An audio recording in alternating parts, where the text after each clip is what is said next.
omset 1 tahun ini kalau di sistem itu 1 tahun ini dari bulan Rajab lalu sampai bulan Ramadan kemarin sampai 1,3 M. Iya dari sekarang. Itu 1 tahun ya, 1 tahun. Ya globalnya setiap bulan itu kalau di masa-masa seperti ini nih 20 gitu. Tapi nanti ketika bulan Rabiul Awal biasanya di angka 50 70 per bulannya biasanya gitu. Ramadan itu beda. Ramadan itu Anda udah lepas dari sistem yang ada di sini itu karena udah nggak ke backup juga bahkan juga.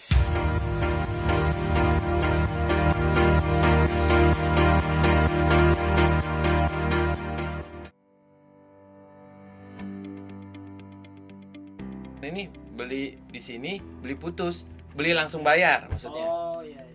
Misalkan dengan 3 item itu udah harga reseller gitu. Ya udah, ente mau jual. Nah, seandainya pas yang teman ente beli, ini kekecilan atau kebesaran bisa tukar di sini bebas gitu. Berarti harus datang ke toko dulu ya berarti kalau orang-orang. Pertamanya sih kebanyakan seperti itu. Kalau di luar kota sih nggak pernah. Luar kota udah beli dari awal misalkan kan banyak reseller kita di luar kota di Kalimantan di yang masih sekarang ya di Balikpapan, Kalimantan, di mana gitu, Samarinda itu ada juga. Itu reseller kita semua. Karena di kan beli pertama biasanya kalau reseller itu beli semua jenis, semua size, udah misalkan aneh beli dulu sampel, udah dikirim sana. Warna nanti di belakangan nyusul gitu. Iya. Sebenarnya itu juga tadi apa yang kembali lagi kalau misalkan kita yakin menjalani sesuatu gitu kan misalkan walaupun benar-benar nggak ada duit nggak ada modal lah istilah kata gitu dia bisa melihat asalkan dia punya ngelihat potensi yang ada di sekitarnya gitu. Jadi dia sebenarnya kan entrepreneur itu sebenarnya kalau bagi anak pribadi adalah itu. Jadi misalkan dia nggak ada modal sekalipun, itu pun Ani juga belajar dari orang-orang bisnismen yang udah benar-benar sampai sekarang megang perusahaan banyak gitu. Dia awalnya nggak ada sama sekali duit. Dia awalnya gini, Ani dulu kuliah, Ani ngeliat dia tuh di TV ketika diwawancarain. Ani dulu saya kuliah, saya tahunya kenapa saya mau berterjun dalam dunia bisnis ini ketika saya ingin bayar kuliah, saya nggak punya duit. Akhirnya saya ngeliat orang tua saya sampai jual kain dulu, kalau itu bahasanya tuh kain apa tuh yang disimpan. Kalau orang tua dulu tuh ada kain yang itu boleh dikatakan kayak pusakanya lah kata itu boleh kain sarinya namanya, kain sari. Jadi itu jadi kayak misalkan kalau udah nggak ada sama sekali harta, itu yang dijual kayak gitu sampai segitunya. Dia dijual sampai tahu ibunya itu menjual itu untuk biaya kuliahnya dia langsung berpikir kan ini orang nih sekarang dia udah banyak megang perusahaan di Indonesia banyak banget. Itu awalnya gitu. Jadi wah, ini kalau saya ngandalin orang tua saya kasihan, saya harus punya usaha. Akhirnya dia usaha pertamanya nggak pakai modal. Ketika dosennya kalian nih semua harus punya buku ini, misalkan ya punya buku ini ditaruh di meja, dia bingung dia dari mana nih kan gitu kan. Akhirnya dia usahanya, ketika dia ke tempat fotokopian yang di dekat kuliahannya itu ditanya, bos kalau saya mau bikin ini harganya berapa, gini dikasih harga sekian, waduh, saya langsung sih yang orang itu saya ingat saya punya teman orang percetakan, misalkan ya di angka itu yang di dekat kuliahannya itu dikasih 500 perak per buku misalkan, di temannya itu 150 perak, berarti ada selisih 350. Akhirnya dia langsung ngomong sama teman-teman yang mau bikin sama saya jual 300. Kira-kira ada nggak yang nolak? Orang di situ 500 ya kan, yaudah gue pesan sama lu. Itu 15.000 hasil pertama itulah jadi modal pertama dia, dan dia jadi pengusaha pertama itu yang diusahakan itu tanpa modal. Dia cuma bilang kan, wah ini di sini 500 teman gue 150 kan gitu, Iya. nggak perlu modal. Akhirnya ngomong, nih yang mau cetak sama buku sama gue kasih 300. Nggak pakai modal nggak? Ya orang pada bayar gitu. Sekarang zaman sekarang sebenarnya bisa dropshipper itu sebenarnya gitu kan, dia cuma minta katalog sama sebenarnya, terus dia sebar lah ke teman-temannya, ada mau ini nggak apa, gue punya usaha kue nih dan ini ya kan, rata-rata kan gitu sistemnya PO lah istilahnya, pre-order ya gitu, dia nggak pakai modal sama sekali. Jadi kembali lagi ketika dia sebenarnya istilahnya kalau misalkan down kan bagi orang yang mungkin dia ada usaha tapi dia pakai modal, downnya itu ketika wah nih nggak nutup nih modal gue ya kan gitu.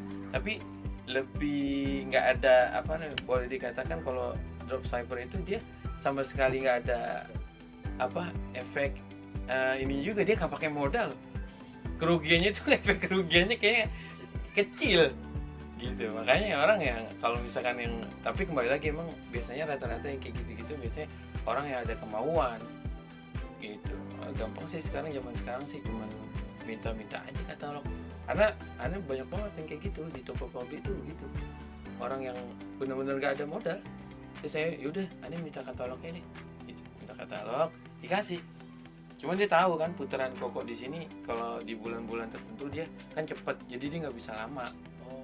Ini misalkan ini gue harus nih 1-2 hari gue harus konfirmasi ke admin nih, kalau enggak udah habis gitu, harus begitu. Ani nggak ada kepikiran ke situ sih sebenarnya, dan Ani juga nggak tahu bakal enggak, ini kan kita bicara sistem ya. Iya. Kadang-kadang Ani juga nggak ngelihat di komputer atau pengen tahu aja sih gitu aja, karena kan ini kan sistem memang apa yang dia nggak bisa bohong gitu kan, emang selama dia stok yang ada keluar terus ini kebaca di sini kan, jadi kita kan di sini kan ada kalkulasinya. Cuman pengen tahu aja sih berapa sih omsetnya, oh gitu. Ada juga kaget nih, oh 1,3 gila gitu.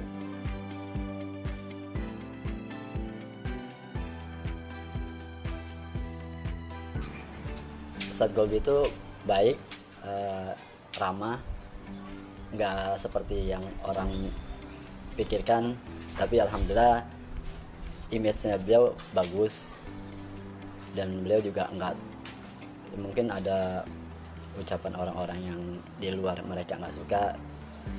Yang saya tahu di sini Ustadz Golbi itu tidak sesuai apa yang kalian perkirakan.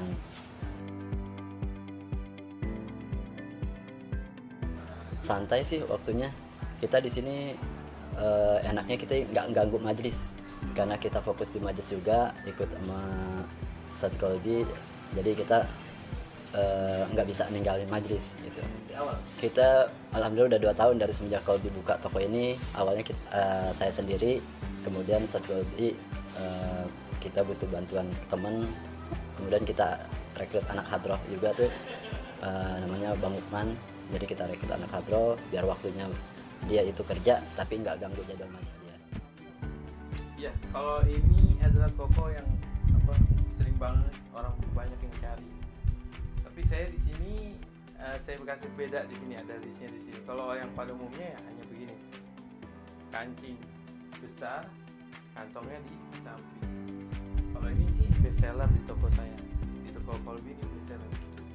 Banyak juga produk-produk yang baru yang apa namanya banyak permintaan juga seperti ini kan, toko Oman tanpa kerah, model Maghribi. Jadi habaib sebenarnya banyak yang temennya yang kayak gini tanpa kerah, seperti itu sih. Ada